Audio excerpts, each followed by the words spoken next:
Hey, Claudia. First off, how happy are you to just be here during fight week and have a fight come up? I know you've had a lot of fights that have been canceled or rescheduled. It must be good to just finally be here.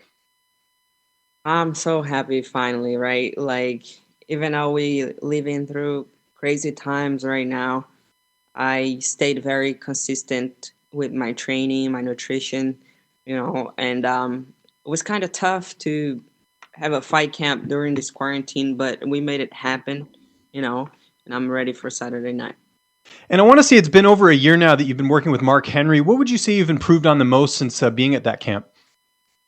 So my phone just showed me today that a year ago was I was driving from Las Vegas to New Jersey. It's like I had a lot of big transitions in my life, and driving across the country to train with Mark Henry and Ricardo has been such of a huge impact in my career.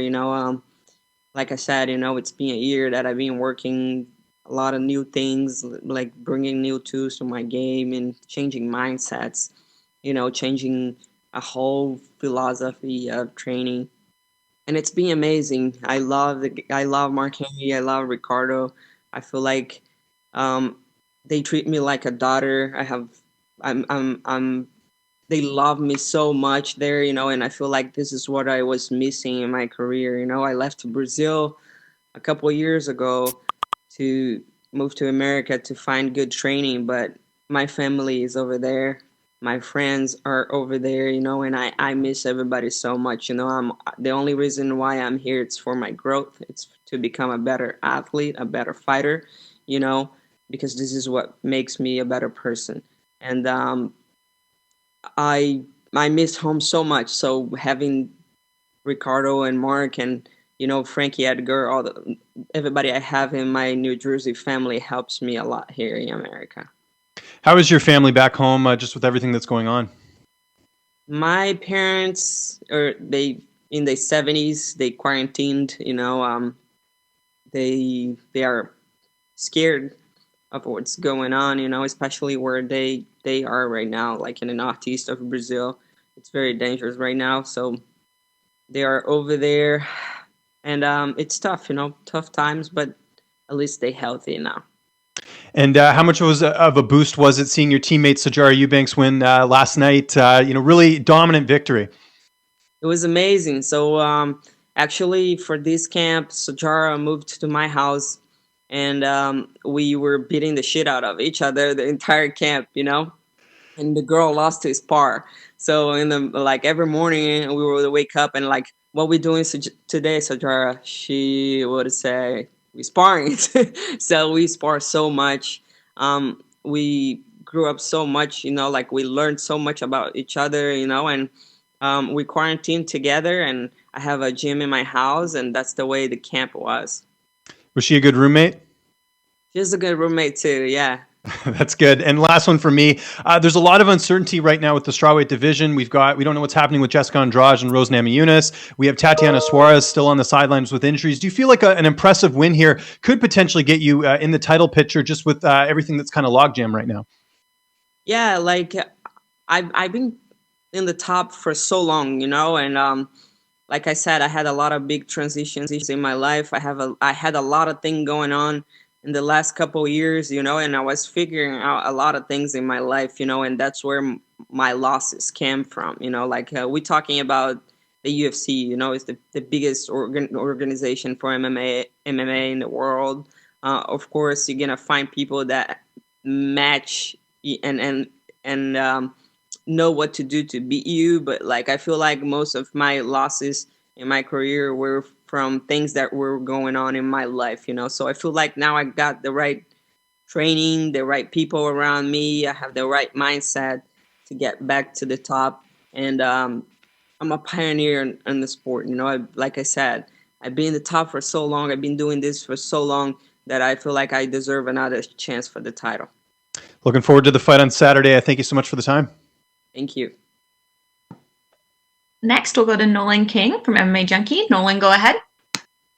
Hey, Claudia, my first question for you. Let's talk about the matchup with Angela Hill a little bit. When her name came across your table and you signed the contract, I mean, what was going through your mind, and how do you view the matchup now with her?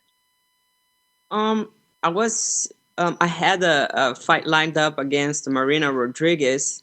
You know, after that my nightmare that happened in January with Alexa Grasso that she didn't make weight, it was kind of like I was frustrated, you know, because I spent like 3 months in New Jersey through the winter training so much for that fight, and she didn't make weight. So I was like, shit, what am I gonna do now? And Marina Rodriguez stepped in, but she asked for a little bit of time. So like I was expecting to fight in February or March, but she asked for April or May. So the fight was booked to May 2nd. And then with this whole thing going on now with the coronavirus, they canceled the fight. And then they couldn't bring Marina to America. So um, they talked to Angela Hill. She said she needed a couple more weeks to get ready because she wasn't really training.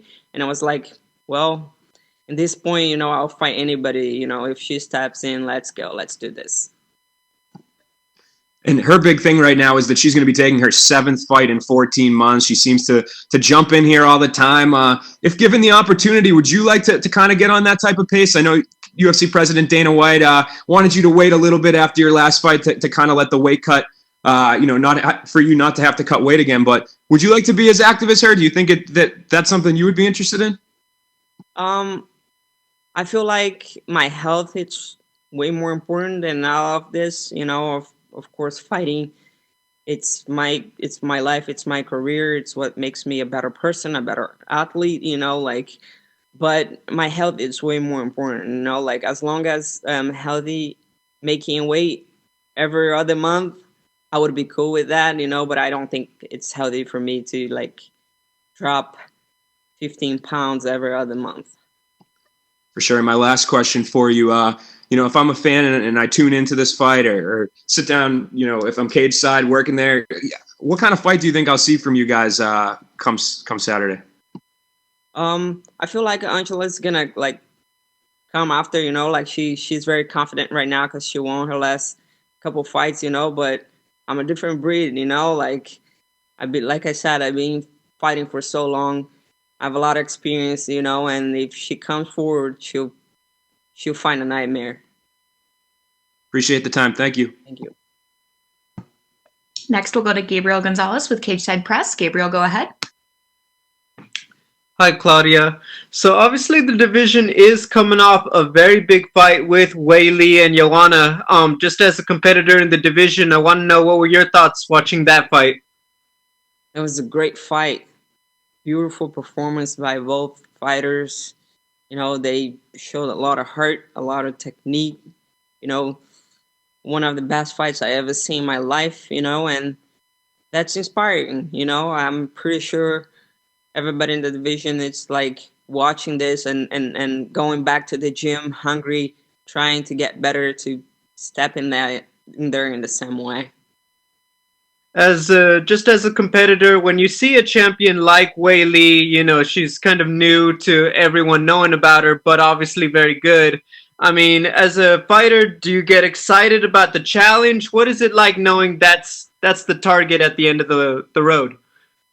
I feel like when like the top fighters in a division are giving everything to become better, everybody else step up and tries to do the same, you know, like this is what separates the top of the division to the rest of the division. You know, it's the hunger and what you doing to become better every day, you know. So when you see great performances like that, it only inspires you to do the same, to become better, and you know, and to step in there and do the same thing. Gotcha. Claudia, so we know you were living with Sarge, and obviously there's a lot of training and staying in shape. But can you talk about what were the other things you were doing while in quarantine? Like, did you start watching some TV? Did you pick up a new hobby? Anything like that? Oh man, like my life didn't change that much, you know, during this quarantine because I have a crazy work ethic. You know, I work a lot, and I feel like my day, since the time I wake up to the time I go to sleep, I have a routine that it's gonna make me a better athlete, you know. So I don't need much to make that happen, you know. Like I read a lot, I watch a lot of tape, and I train a lot, and I try to hang out with a little bit of people that I know um are people that are good for my life, you know. So it didn't change much for me. And having Sajara in the house was amazing because like we would wake up every day and look to each other and like, let's go, let's do this, and we would train our day all day and then do our own thing. Final question. Everyone's talking about that in the arena because there's no fans, it's so quiet and everyone's listening to the commentators and almost getting advice from there also. Have you thought about what it's going to be like, the experience with no fans? Yeah, actually, like I started fighting when the women's division was not in the UFC, right? And it was back in like 2008, I think. And I fought in various more organizations in Brazil where there was not a lot of people watching, you know. So it's kind of like bringing me back those memories, and I feel like I'm gonna be okay with it, especially because also I was part of the Ultimate Fighter 23rd, and I had the experience of being there with my fighters for 6 weeks, so it's kind of like the same. Thank you, Claudia. Welcome. All right, that's it, Claudia. Thank you so much. Thank you.